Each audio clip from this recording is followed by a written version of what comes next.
ಭೋಪಾಲ್ನಲ್ಲಿ ಛತ್ರಪತಿ ಸಂಭಾಜಿ ಮಹಾರಾಜ್ ಜೀವನವನ್ನು ಆಧರಿಸಿದಂತಹ ಚಾವಾ ಚಿತ್ರ ಬಾಕ್ಸ್ ಆಫೀಸ್ನಲ್ಲಿ ಉತ್ತಮ ಗಳಿಕೆ ಕಾಣುತ್ತಿದ್ದು, ಇದರ ನಡುವೆಯೇ ಈ ಚಿತ್ರ ಹಲವು ಎಡವಟ್ಟುಗಳಿಗೂ ಕಾರಣವಾಗಿದೆ.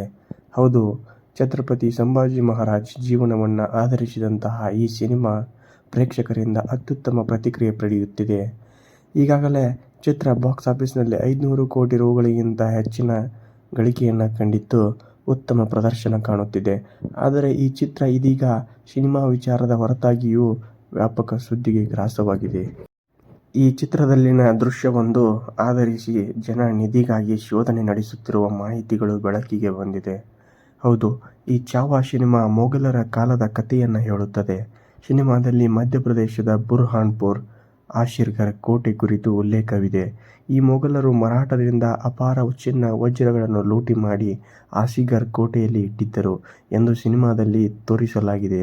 ಆದರೆ ಇದನ್ನೇ ನಿಜ ಎಂದು ನಂಬಿ ಜನ ಇದೀಗ ಕೆಲಸ ಕಾರ್ಯಗಳನ್ನು ಬಿಟ್ಟು ಶೋಧದಲ್ಲಿ ತೊಡಗಿದ್ದಾರೆ. ನೂರಾರು ಜನರು ಗುದ್ದಲಿ, ಹಾರೆ ಹಿಡಿದು ಭೂಮಿ ಅಗೆದು ಚಿನ್ನಕ್ಕಾಗಿ ಶೋಧ ಕಾರ್ಯ ನಡೆಸುತ್ತಿದ್ದಾರೆ.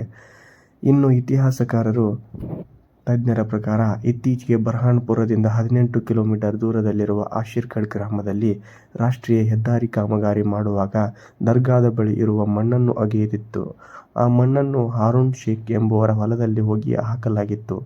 ಹೊಲಕ್ಕೆ ಕೆಲಸ ಮಾಡಲು ಬಂದ ಕೂಲಿ ಕಾರ್ಮಿಕರಿಗೆ ಹಾಕಿದ್ದ ಮಣ್ಣಿನಲ್ಲಿ ಇತಿಹಾಸದ ಕಾಲದ ಲೋಹದ ನಾಣ್ಯಗಳು ಸಿಕ್ಕಿವೆ.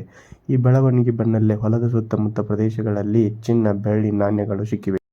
ಬುರ್ಹಾನ್ಪುರದಲ್ಲಿ ನಾಣ್ಯಗಳ ಪತ್ತೆ ಹೊಸದು ಏನಲ್ಲ.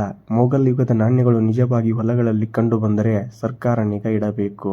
ಅಂತಹ ನಾಣ್ಯಗಳನ್ನು ವಶಕ್ಕೆ ತೆಗೆದುಕೊಳ್ಳಬೇಕು. ಜಿಲ್ಲಾಡಳಿತ ಈ ವಿಷಯವನ್ನು ಗಂಭೀರವಾಗಿ ಪರಿಗಣಿಸಿ ಮೊಘಲ್ ನಾಣ್ಯ ಪಡೆದುಕೊಂಡವರನ್ನು ತನಿಖೆ ಮಾಡಬೇಕು. ಈ ಹಿಂದೆ ಮೊಘಲರ ಕಾಲದಲ್ಲಿ ಬುರ್ಹಾನ್ಪುರ್ ಬಹಳ ಸಂಪತ್ತಿನಿಂದ ಸಮೃದ್ಧವಾಗಿತ್ತು. ಇಲ್ಲಿ ನಾಣ್ಯಗಳನ್ನು ತಯಾರಿಸಲು ಒಂದು ಟಂಕಸಾಲೆ ಇತ್ತು ಎಂದು ಇತಿಹಾಸ ಹೇಳುತ್ತದೆ. ಆಗಿನ ಜನರು ತಮ್ಮಲ್ಲಿದ್ದ ಸಂಪತ್ತು ಎಲ್ಲಿಡಬೇಕು ಎಂದು ಗೊತ್ತಾಗದೆ ಭೂಮಿ ಅಗೆದು ಭದ್ರವಾಗಿ ಇಡುತ್ತಿದ್ದರು.